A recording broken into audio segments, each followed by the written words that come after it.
This is Phillip Roth's The Facts, a Novelist's Autobiography. I think this is absolutely brilliant book. In some ways, it is nothing at all like an novelist's autobiography. And then, after that, or on top of that, it is an absolutely brilliant form of a novelist's autobiography. Let me try to explain. I first came across Roth, or rather I first read Roth about 20 years ago. I came across him in the 60s when he was absolutely notorious for publishing Portnoy's Complaint, which I've still never read. But I came across instead in the early 2000s with my reading group when we elected to read American Pastoral. American Pastoral is one of 3 big novels that Roth wrote in his early 70s. They go under the title, collected title of the American Trilogy. It's American Pastoral, I Married a Communist, and The Human Stain. I've since gone on. I enjoyed those so much that I went on and read a number, although I've not read all of them by any means. I just totted up 8 on my shelves in there, including this one. Now, I came to this fairly late on and I hadn't heard anything about it. And when I was searching for Roth's books, I came across this and saw the autobiography subheading. I thought, okay, I need to know a bit more about this guy now, and this is what I need, his autobiography. So I started reading it, and straight away it was apparent that there was all sorts of games going on here. One of the things about Roth is that he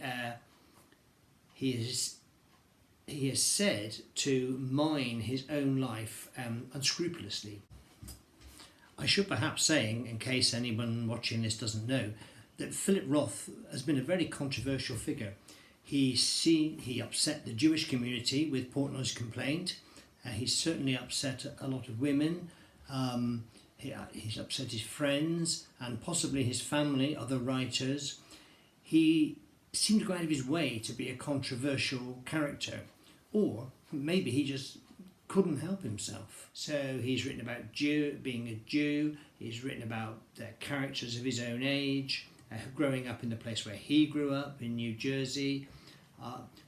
Many of his fictional accounts, his marriages and all sorts of things, his winning awards as a writer, many of these things from his life appear in his books in the person of fictitious characters, like somebody called Nathan Zuckerman. He's one of them. There's 3 or 4 others, and Zuckerman's in this book. You straight away know that something's going on when the very first page in the writing starts like this.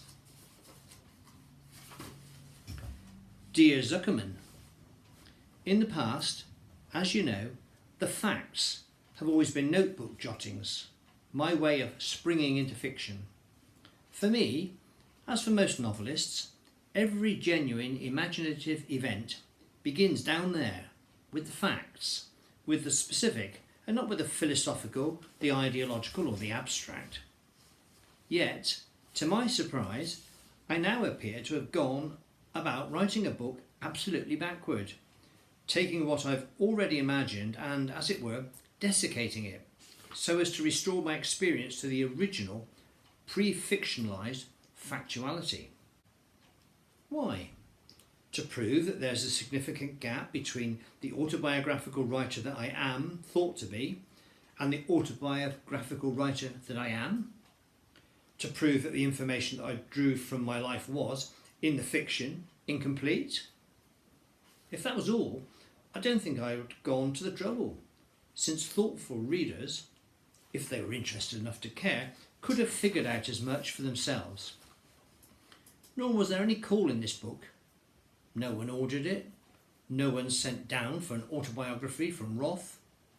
The order, if it was even ever placed, went out 30 years ago, when certain of my Jewish elders demanded to know just who this kid was who was writing this stuff. So there's a few pages then.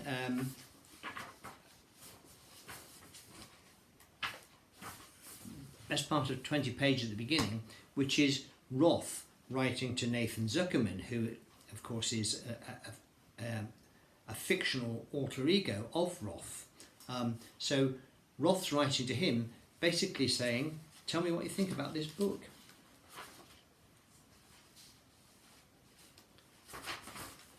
And then the bulk of the book is an autobiography. And we don't really know just how true it is or not. And what's so interesting about it is the style.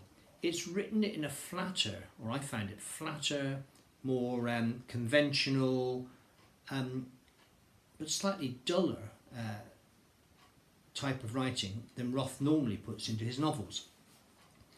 And it certainly seems to accord with what people know about Roth's life, the events he describes in here. And the chapter headings are called things like Safe at Home, Joe College, The Girl of My Dreams, those sorts of things. It describes his early life trying to make it as a writer, wondering whether he will do.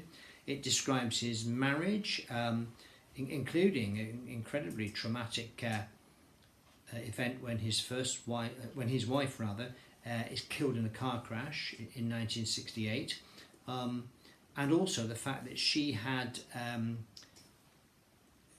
conned him into marrying her by suggesting that she was pregnant, but in fact she'd actually bought a urine sample from a pregnant woman who she'd met in the street and had presented this as her own urine sample to be tested. Quite fantastical things really, and I thought, I don't think we know whether any of this is true or not, whether it's half true, whether it's been made up completely, or whether it's completely true. So here we've got a novelist saying he's writing his autobiography, and there are some sensational things in it, including also a lot of rather dull procedural stuff, and we don't know the truth of it. And I got lost in the autobiography, and it was interesting enough. I wanted to know more about Roth, but I didn't find the writing as playful and stimulating. It was much more prosaic than I'm used to with Roth, or had been used to with Roth. Well, then we get to the last 35 pages, and it's a reply from Nathan Zuckerman. And I'll just read you the beginning of it. I mean, it says, Dear Roth, I've read the manuscript twice. Here is the candour you ask for. Don't publish. You're far better off writing about me than accurately reporting your own life.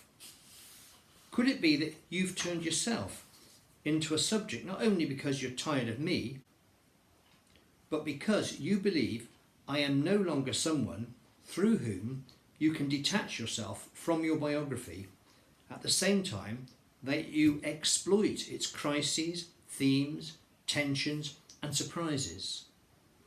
Well, on the evidence of what I've just read, I'd say you're still as much in need of me as I of you, and that I need you is indisputable. For me to speak of my anything would be ridiculous, however much there's been established in me the illusion of an independent existence. I owe everything to you, while you, however, owe nothing less than the freedom to write freely. I am your permission, your indiscretion, the key to disclosure. I understand that now as never before. Isn't it so playful? The real Roth is Zuckerman here, and that's how his style is, about whether he's telling us the truth or not, how much of his own life is really in his books. And then the so-called real Roth, writing this long autobiographical account of his life, is the fictional one, or he's playing a role. He's playing the typical novelist writing an autobiography, which he clearly doesn't want to do. So he carries on the game. I think it's a fantastic book. I really do. But it may be too tricksy for some people. I didn't find it so. The writing was so good that I thought, I'm being pulled about by this character and played with here. But it was a delight for it to be that way. So I really recommend it.